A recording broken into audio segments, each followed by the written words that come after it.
and nurses stations? Yeah. So we've got great coverage up here. Yeah. All right. These things will all be cleared out. They're hard piped in right now, but we'll get them. And there's plenty of spaces for alternate use and storage and everything else about the facility. So we'll pop into one of the suites and kind of give you a sense of what that looks like, and then head back down to the floor. This is actually a perfect spot to do this, right? Yeah. It really is up there. You get the restrooms, everything. Yeah, we're modifying the restrooms to put in ADA showers on this level as well. All right.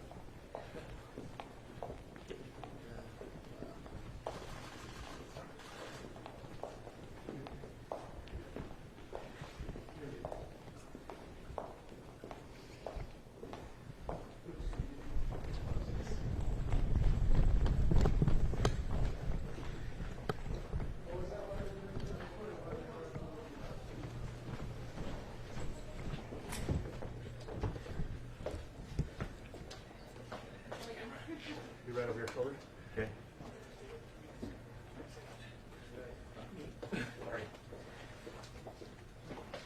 So this gives you a sense for one of the smaller suites, probably single bed. Other suites will have the ability for four beds. Oh, this is nice, right? There's we're gonna walk off the bathrooms for patient safety purposes. Okay. Yeah, nice. All right, Mike.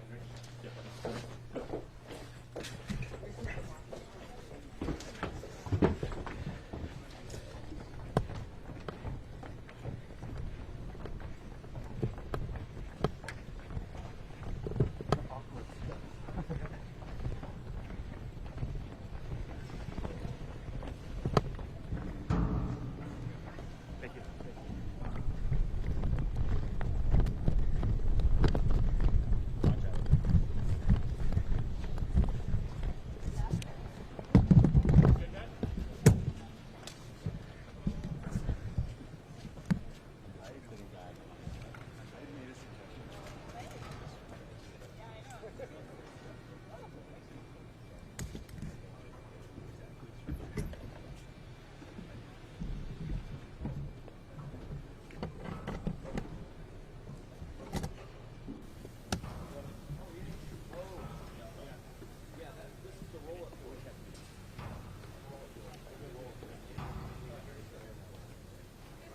Yeah, there's like a good air.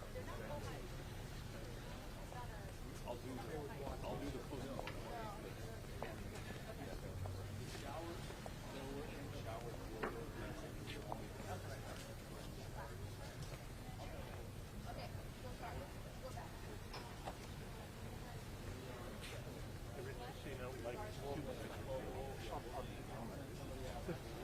No, I think you can.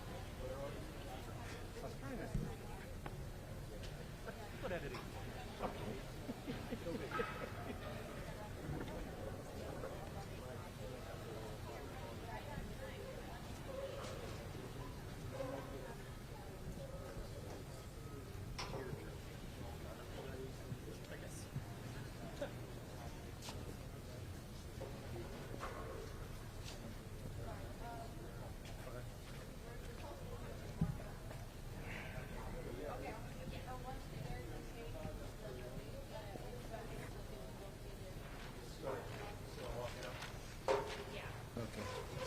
Okay.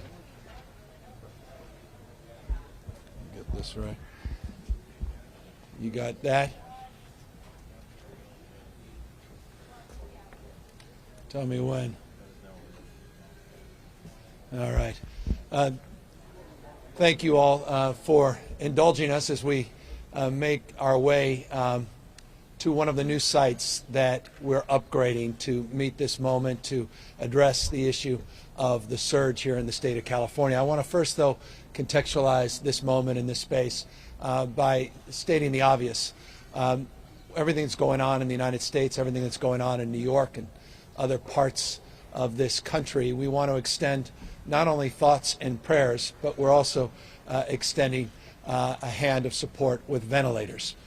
Today we announced 500 ventilators from our cash will be sent to the national stockpile to be immediately distributed to states in need, particularly the state of New York. So I just want to thank our team for assembling over the weekend the appropriate equipment, making sure that these vents work, making sure that these are the vents that were recently refurbished and repurposed for exactly the purpose that they're assigned. And again, our hearts and prayers go out to everybody as it relates to meeting this very difficult week head on and making sure that we have all of the appropriate personnel, appropriate sites, as well as equipment, particularly ventilators, to support those most in need. I want to, though, make an argument for the state of California's efforts in the context of putting in perspective the work that's being done, not just, again, here, but over the course of many, many months, by reminding everybody that we started on this journey in January with repatriation flights that came back into the United States through the state of California for people in mainland China, American citizens. We brought them on to Air Force bases here in the state of California. It began the formal relationship, the formal partnership with the federal government, the CDC, and their respective agencies. Of course, that generated a lot of attention and obviously raised the alarm bells for the state of California that we needed to prepare not only to address the needs of those that were being repatriated, but begin the process to really start focusing on preparing for COVID-19 and the prospect that this virus was going to spread. That was brought further into focus with the Grand Princess Cruise Line, which generated national attention and certainly generated a lot of energy and focus in Northern California, in the Bay Area. And those relationships were only strengthened. And as a process of, or rather as an extension of those relationships being strengthened, it forced our hand to really start looking at assets, looking at sites, alternative care sites, not just our hospital sites, but alternative care sites that can not only meet the needs of those that were coming off the Grand Princess, but the expectation then that the coronavirus would spread and the peak needs would exceed our capacity to deliver within our 416 hospitals. So over the course of months, the state of California has been preparing in a very deliberative way. We've phased our preparation in different frames. Phase one is the focus of today's press conference. We want to let folks know that our phase one procurement includes some 50,000 beds above and beyond what is currently available in our hospital system. And I say currently with a caveat. We have 416 hospitals in our hospital system, some 75,000 licensed beds. We have asked the hospital system itself to create capacity to surge by roughly 40%, so 30,000 beds within the hospital system itself.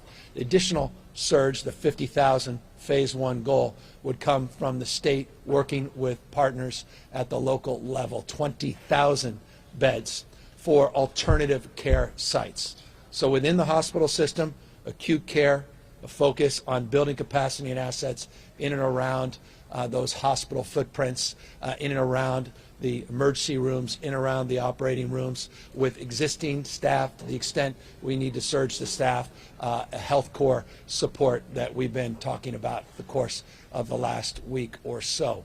This is one of the sites of the 20,000 sites that the state of California has procured, and as you can see behind me, quite literally is being brought into a condition where we can start accepting patients as early as April 20th. We're here in the Sacramento region, the Sleep Train Arena, where the Sacramento Kings once played. This is a site that will provide for 400 beds specifically for patients that are either being discharged from our hospital system, from our emergency departments, or going here directly with mild to moderate symptoms. The acute care will continue to be provided in our hospital system as part of their larger surge.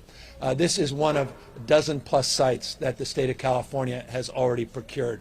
We currently have locked in 4,613 specific bed sites now throughout the state of California.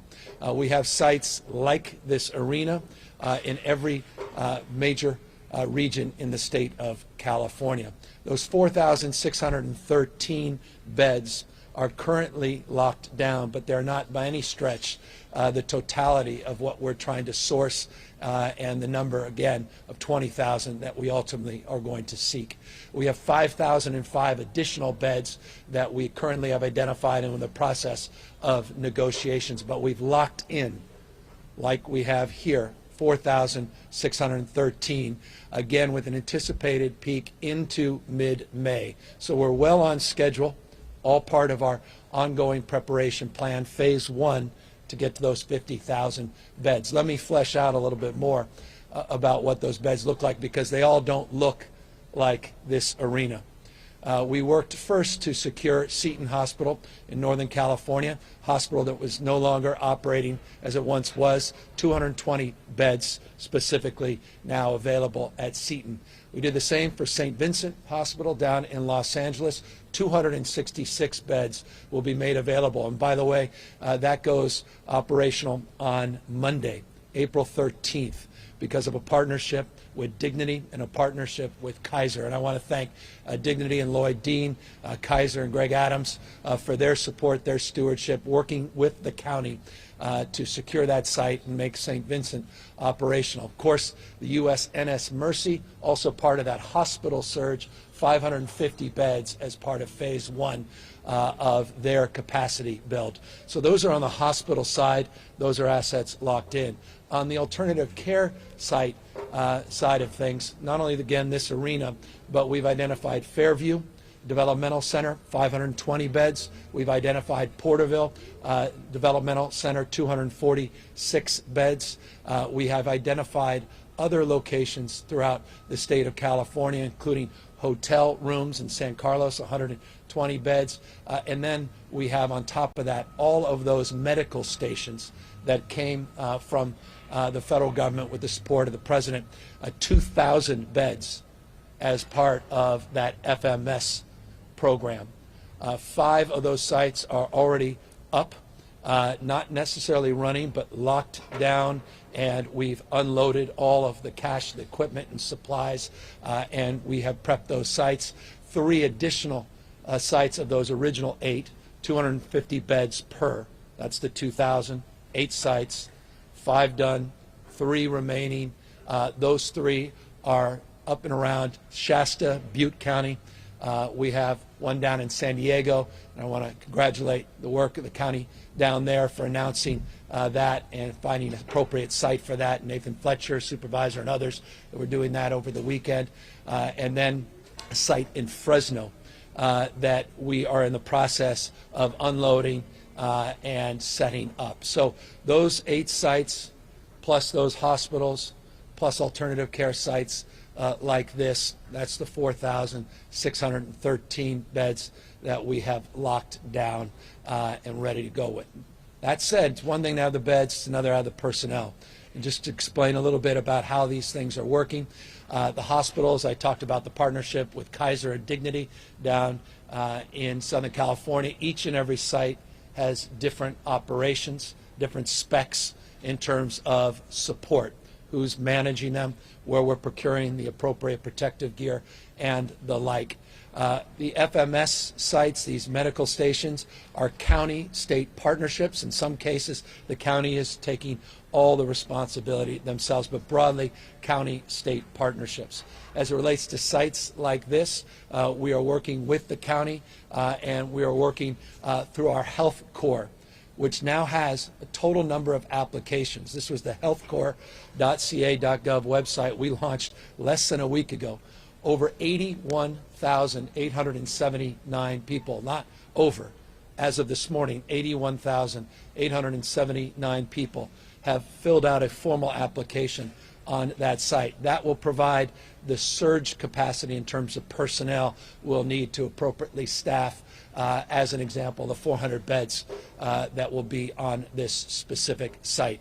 And by the way, I recognize for those that are focusing with real acuity, detailed attention on that health core site, we have a lot of existing licensed medical professionals that are currently working that have also applied on that site to potentially be redeployed to more acute needs within the system. But it's still a jaw-dropping number.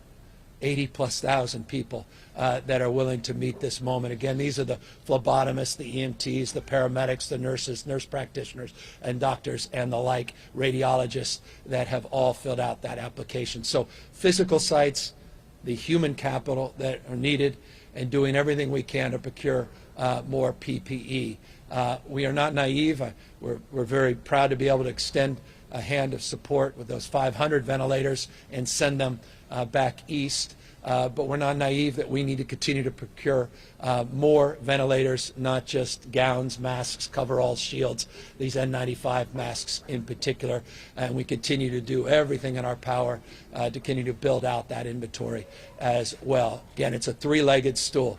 You need the place, you need the people, and you need the protective gear to make these things work and to meet the surge responsibilities and meet the surge expectations that are part of our modeling. Again, the models mean nothing if we begin to step back and change our behavior by getting cabin fever and no longer practicing physical distancing. Physical distancing is working. The more we commit to meeting this head on by continuing to practice social distancing, but substantively physical distancing, wearing the appropriate, well, not masks, but face coverings when you are forced to get in a queue or in a line and be around other people where you can't practice physical distancing, for example, at a grocery store. If we continue to do that, we continue to hold the line, then these models will continue to buy us time, because you, by definition, are bending the curve, which allows us the days and weeks to do exactly what you see being done right behind me here at Sleep Train Arena. Speaking of here, I want to now ask that the owner of the Sacramento Kings, who owns this site, come up and say a few words, because we wouldn't be here without him and without his support. It's just an example of people all stepping in to meet this moment head on. And I just want to congratulate Vivek and his partnerships that he has formed with food banks in the Sacramento region, the 100,000 masks that his foundation has provided and his personal largesse has afforded, and the hundreds of thousands of dollars the foundation has provided in cash contributions to those in need. It's just an example of philanthropy at scale and people extending their hand. And so, Vivek, thank you on behalf of a very grateful state, and perhaps you can just share some thoughts and words about why you let us open these doors and let everybody start working here at this facility. Thank you, Governor. I just wanted to start by thanking you. Thanks to your forward-looking, bold, decisive leadership.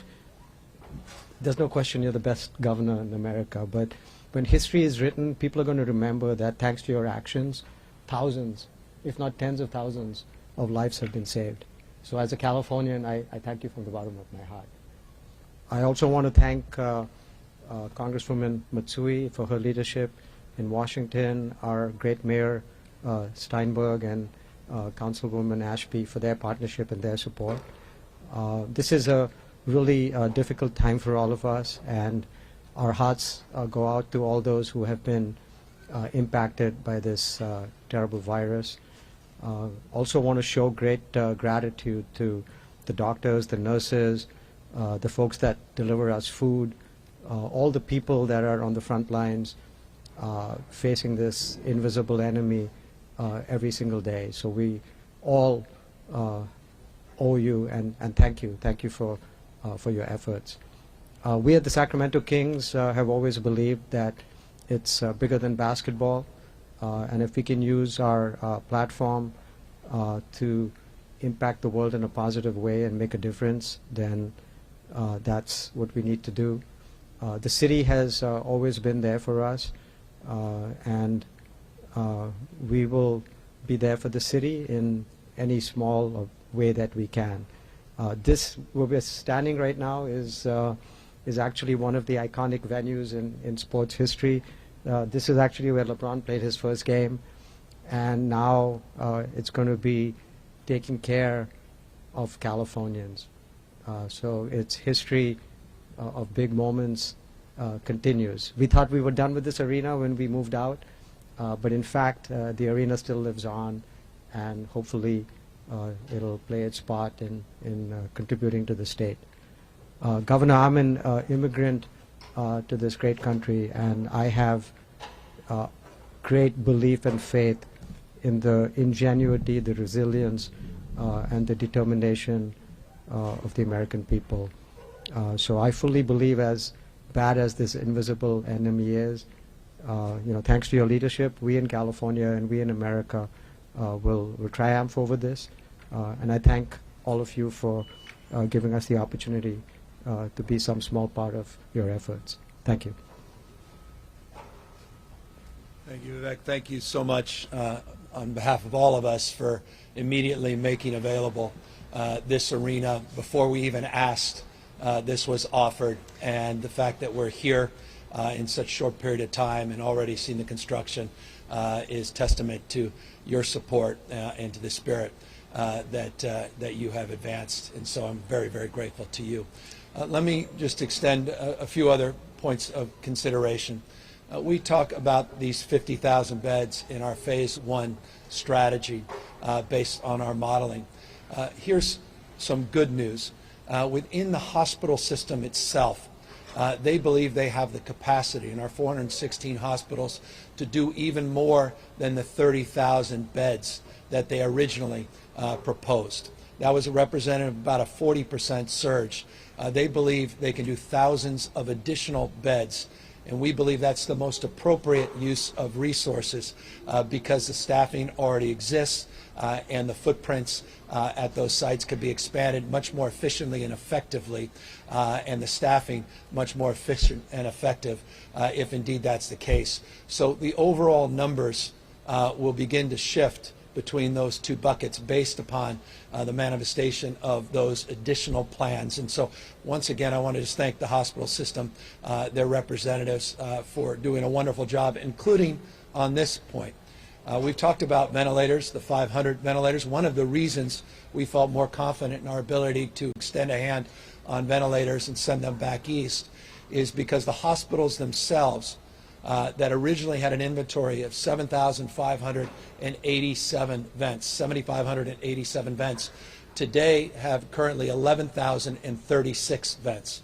So they went from 7,500 to over 11,000 over the course of the last few weeks. That's on the basis of repurposing or refurbishing old vents and also procuring new vents. That has put less strain and pressure on the state's effort to procure additional ventilators.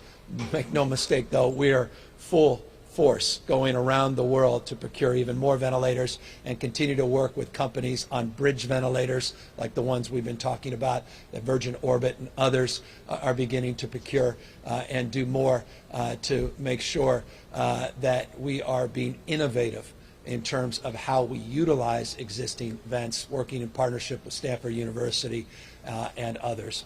Here's just a quick update. 14,336, that's the official count. It's up 6.7% total number of COVID-19 positives. 1,085, this again is the number where I wake up first thing in the morning, no exaggeration. First thing I look at is the number of people in ICUs, 1,085. Number of hospitalized, 2,509. That represents 4.6% increase in the hospitalizations from yesterday, 4.3% increase in the total number of ICU patients from yesterday. We tragically have lost 234 lives, or excuse me, 343 lives, 343 lives to this virus. Hearts go out to every single member, loved one, family member, community that have been impacted by these losses. We'll continue to update you on the number of N95 masks that come in and go out, continue to update you on the number of Health Corps folks that have signed up and begin the process of being evaluated, triaged to be deployed and redeployed throughout our healthcare delivery system. I want to continue to thank everybody that wants to contribute their time and their energy, which I know a lot of us have energy because we're stuck at home. We want to contribute. The serve.ca.gov website, the serve.ca.gov website remains the best place if you want to volunteer, support the homeless, food banks, give blood, connect to our Cal Volunteer site and the like. We hope people continue to reach out a hand and continue to practice the physical distancing that has allowed us the time to procure the kind of assets that we are announcing here today. So with that, happy to take any questions. And again, I want to thank everybody for making this particular site possible in such a quick period of time. Hi, Governor. Sophia Bolag here from the Sacramento Bee. I'm going to be asking questions on behalf of the press corps today, so thank you so much for taking our questions. To start off, can you explain why you've been talking about Phase 1 sort of as a distinct entity? What exactly does Phase 1 mean in your modeling, and what's the difference between Phase 1 and any subsequent phases? First phase, we break things down incrementally so we can focus our attention with acuity, and we look at our modeling, and we looked out over the course of last month into this month and April. Phase 1 is through the month of April. Phase 2, when you look at our models that we made public last week, you'll see those numbers go north of 50,000. That would represent Phase 2 of our process. So this is within the month of April, our first phase, finding 50,000 beds between the acute care system, the hospitals, and these alternative care sites for mild and moderate symptomatic individuals or those that have been discharged from the hospital system. So that's the breakdown specifically. If we enter into May and our modeling and projection numbers remain static, meaning they show that they're continuing to grow, then we'll enter in that Phase 2. Many reporters have questions about the ventilators and those 500 that you've sent to the national stockpile. So what convinced you that we could afford to send those ventilators? Why did you decide to send them to the national stockpile and not directly to a place like New York? New York is one of the states that is in desperate need of ventilators. We worked with our federal partners, particularly Bob Fenton, our regional director of FEMA, and Bob felt it was more appropriate if we can work within that national stockpile to immediately, this does not go to some warehouse, doesn't collect dust, to immediately redeploy them as needed based upon conditions on the ground. We could have prescribed what we thought was appropriate, that all 500 go to New York. They may go to New York, but we feel they're better positioned from the perspective of logistics to direct or redirect them to other parts of the country in real time as needed. The reason we made the determination over the weekend of the availability was twofold. Number one, as I mentioned a moment ago, we now have new inventory in our hospital systems of over 11,036 ventilators, substantially higher than the 7,587 that was identified just a few weeks ago. In addition to that, we're getting back all of those ventilators, over 1,000 now that have been refurbished. We've got another 1,000 or so that are currently being refurbished. We were down at Bloom Energy as the site that's doing most of those refurbishing. That's moving quite efficiently and effectively. I'm anticipating receiving an additional 500 ventilators as early as tomorrow, though give me a day or two. When they say things are arriving and they actually arrive, sometimes those things don't align perfectly. But we are confident in our procurement of thousands of additional ventilators, the first 500 arriving as early as tomorrow for all of those reasons. And the responsibility, the moral and ethical responsibility of providing resources in real time to those most in need. That's why we thought it appropriate to send those. What happens if Californians need those 500 ventilators back in a few weeks? Well, if we need them back in a few weeks, we'll get them back. They're conditioned on changing conditions here in the state. These are lent. They have not given. And I have confidence, all the confidence, based upon our modeling, based upon the extraordinary work of individuals that continue to practice appropriate physical distancing. If we change our behaviors, The model changes radically. If we continue to double down on our behaviors, the model will remain as it currently has, and that will give us the time well within the next few weeks to have enough ventilators, we believe, to meet the needs of 40 million Californians that may be vulnerable to this virus, ending up in hospitals and on ICUs. But we had our professionals look at this. We looked at our modeling. We looked at conditions on the ground, and we feel confident in our capacity to meet our needs as we support the needs of others. Phil Willen of the Los Angeles Times asks, given concerns that COVID-19 might rebound in the fall, perhaps to even a greater degree than the current outbreak, what is the state doing to prepare for that possibility? Will it force California to keep schools closed or to stockpile respirators and PPE and inhibit California from sharing those items with other states? Well, we're not hoarding anything. We're providing support as we can, and to the extent we find more avenues of procurement for PPE of all stripes, and we feel our needs are met, we will share those with people all across the country as needed. We are a major purchaser of PPE outside the federal government, the largest in the United States, so we can do things at scale. We have relationships in China and around the world that are distinctive and unique, and we are going to do our best to row in the same direction as others. And so we hope that we can continue to increase our supplies. I was in a warehouse 2 days ago where we had just in that one warehouse distributed 15 million N95 masks in just a few weeks. They were distributed. Those were the masks that were there for years and years and years. The warehouse was all but empty. Millions more we hope to replenish. And so as we go into different phases, to Phil's question about different phases, that we're prepared to meet those phases head on. But know this, we're Americans. First and foremost, we happen to have 40 million Americans that live in the great state of California. And as a nation state, we can do certain things where we can punch above our weight, and we carry a big weight. But to the extent that other Americans need our support, our largesse, and to the extent we have the resources, we're going to be there for as many people as we possibly can. But know this, we're also taking care of our 40 million Californians as well. There's been some speculation that COVID-19 might recede with the warmer summer months. I'm wondering, have you guys seen that in some of the warmer parts of California, and is that something that you're incorporating into your modeling? Yeah, we'll see what happens, but based upon the data that's coming in, we will in real time assess any of those changes and patterns. Look, the numbers keep going up here in the state of California, the number of positives, number of tests, number of people in ICUs, number of people hospitalized, and tragically the number of people that have lost their lives. Conditions, to your question, are unique and distinctive depending on what parts of the state you are in, and we've heard people speculate about the seasonality of this virus, but it's too early based upon the information that we have to make any determinations around that speculation.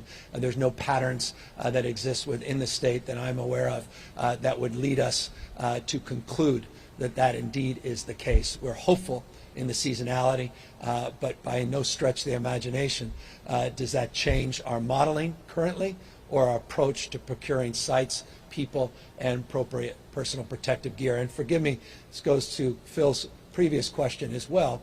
All of that will be determinative. Facts on the ground, the experts and their opinions make the determination about schools and make the determination when people go back to work and sporting events like basketball or football season and the like. But again, too early to speculate on any of that until the data starts to bear the kind of clarity that is needed to make those determinations. Rachel Becker of Cal Matters asks, how do you intend to incorporate antibody tests into California's ongoing response? What do you envision the role of antibody tests will be in getting people back to work? Foundational, fundamental, and that's why the serology tests with Stanford are so important. Our first homegrown serum serology test that will be done. This will be ultimately determinative. It will be probably the biggest area of focus in terms of language we're using and the nomenclature, antibodies and proteins that we're trying to attach related to the immune system, all part of figuring out whether or not people have immunity, people have the kind of antibodies that will allow us to process new protocols in order to get people back into the workforce, or at least back into society in more traditional ways. So this is a deep area of focused concentration, I know, all across the United States, not just here in the state of California. And I should just note this frame around community surveillance and making sure that we are testing asymptomatic individuals to understand more about this virus is critical in ultimately advancing our testing goals. Some of those goals we revamped and announced just 48 hours ago, and this is certainly a big part of that. You and your team said on Saturday that you were expecting that test would be FDA approved later that day. Did that happen? And are your plans that you laid out Saturday to start using that test this week, are those on track? Yeah, I believe they are. Let me double down on the official approval and get right back to you. Thank you. Adam Beam of the Associated Press asks, will you pause the scheduled minimum wage increase because of the COVID-19 outbreak? Well, that's January, and we'll make a determination in real time. I have my budget team meeting again later this afternoon. I've got a team of some of the best minds that I can find on economic recovery and really starting to plan detailed plans when we turn the corner and turn the page on this phase of the virus, how we can really start jump-starting the economy. Testing is the predicate to making that happen along the lines of those antibody tests that were just referenced. And then, of course, coming up with a comprehensive economic and workforce development plan to get people off unemployment insurance, get them back into the workforce, do everything we can to keep small businesses afloat during this very challenging period of time. We talked a lot about that 72 hours ago in terms of our small business supports. But ultimately, the determination on some of those macro questions like unemployment, or rather like minimum wage, will be determined as we plan, or as we roll out these larger plans. Mike Lurie of KCRA is asking for an update on the California Health Corps. Specifically, do you have a budget figure in mind for the program and how it will be paid for? Yeah, look, it's going to be paid for, and I've been asked this on multiple occasions, and I'll remind everybody that we have the capacity within the existing funding systems, be it the Medi-Cal system, other systems of support, including our own contributions through the general fund and our reserves, and more important than anything else, the federal government and FEMA's reimbursements that all stack and answer to that question. Depending on the bucket, those are connected to the reimbursement and the processing of those paychecks. I will, though, remind you that not everybody that will be part of the Health Corps, again, over 81,000 people that have already signed up, not all of them will be able to provide for their child care, for their transportation, and for their lodging. And I again want to just thank Facebook, Mark Zuckerberg, for providing tens of millions of dollars to help with stipends for those individuals as well. So deep support from the federal government, state, and some modest support in the context in totality from the private sector and philanthropy. How are you vetting those candidates? They're going through a very comprehensive process. We've got a team of people going through every single one of those applications. Remember, when we launched this, we said the universe of expectation was around 37,000.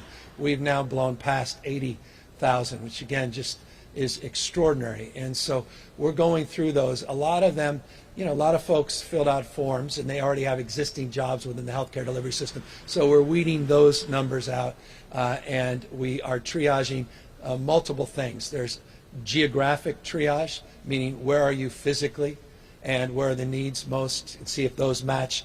There are salary expectations and needs, see if those match. The skill sets, looking where people are in their licensing process and queue. Are you coming from a medical school or nursing school? Are you retired annuitant and you're coming back into the workforce? All of those things are triaged. We may have too many phlebotomists in certain areas, not enough pharmacists in other areas. So all of that being done by a team of remarkable people, Heidi and others that are here, that are doing pretty much just that full-time. Alex Michelson at Fox 11 News asks, Speaker Pelosi wants to pass another stimulus through Congress. What's the most pressing need that California has from the federal government? To help those that are still recovering from the 2008 financial crisis that never fully recovered, and to protect individuals that are most in need. Let's not exacerbate income and wealth disparities. Let's not exacerbate growing anxiety around a two-class society. When we grew up in a three-class society with the middle class getting squeezed, we've really got to focus on those that were left out of the last bailouts in 08, 09, and make sure we do not replicate that same mistake. Deborah Kahn of Politico asks, why is the state reporting cases in such a broad age category for 18 to 49-year-olds and then narrower categories for the young and old? Are you trying to scare younger people, and can you provide more specific numbers for that? Well, no, it's just that's the information that's been provided me. We go 0 to 17, we do 18 to 49, 50 to 64, 65 and over. That's the data that we've been putting out, and to the extent the question suggests we're not scaring anybody, suggests that we can disaggregate that data further, I'd be happy to consider putting our folks on that. I will just remind everybody that that data that we are putting out shows that half of the individuals with COVID-19, one half, are under the age of 49. Just a reminder of the power of individual decision making, and for young people to be reminded that that individual decision making must maintain a strong regime of physical distancing. Even if you have mild symptoms, even if you don't know that you have the virus, you can spread the virus to the most vulnerable. And so, again, the data has helped us identify those buckets of concern, half under the age of 49. Happy to look at breaking them down even further. Jim Roop of Westwood One Radio asks, people have been saying they would like to know if the mitigation efforts are working. Is there any data or a specific point on a graph or a chart that indicates the state is actually seeing success in slowing the spread? Yeah, you're seeing that in our modeling. You're seeing that in the modeling we presented publicly. We're seeing that in the capacity for us to be standing right here. This is a physical manifestation of the work that has been done by 40 million Californians, proving to be successful on the basis of buying us time. And this allows us to do the kinds of things that, frankly, some other parts of this country weren't able to do because they were overwhelmed. The system got overwhelmed. So every minute of every day, every hour of every day of every week of every month is critical for us to make sure that we're preparing for a surge in a worst-case scenario.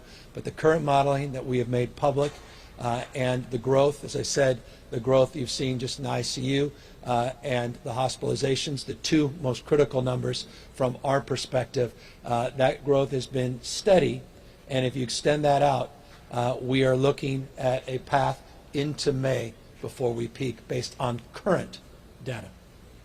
Doug Sovereign of KCBS has another question on the ventilators. He asks, politically, is this something of a rebuke to the White House, which said over the weekend that the states have to fend for themselves and not rely so much on the federal government? And are you sending a message to the Trump administration that California can not only take care of itself, but the nation too? No, that's not why we're doing it. We're doing it because we can do it. I'm not looking to point fingers. I'm not looking to play politics. I'm not going to point fingers. I'm not going to play politics. I want to thank the administration for reaching out to the state of California and working with us through FEMA to identify a minimum of 500 ventilators. I'd like to be able to do more. I feel deep responsibility and anxiety, as we all do, watching the national news. What more can I do? I'm on conference calls with the governors, comparing and contrasting conditions on the ground. We had a governor's only call today with the vice president and people expressing their anxiety and concerns. I wish I could solve that for everybody. And to the extent we can, we will. And to the extent we're expected to, yes, we should be expected to. This is the state of California. We have an abundant mindset, and we're a well-resourced state.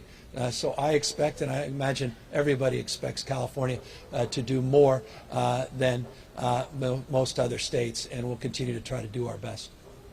Your staff is telling me that that's all the questions you have time for, so Thank you so much for answering those. Thanks very much. And thank you, everybody. Just want to remind everybody of the importance, if I haven't done so 5 or 6 times, let me do it a 7th and an 8th time. Practice physical distancing.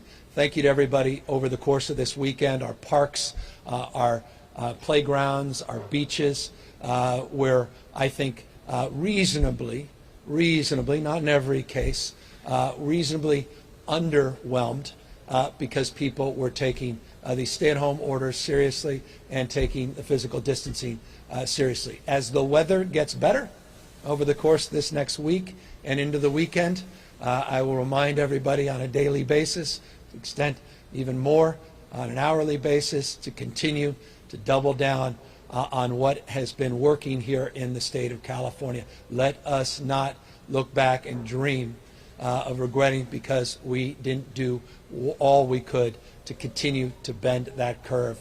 Let's continue at the pace that currently is underway. Thank you, everybody, and stay safe.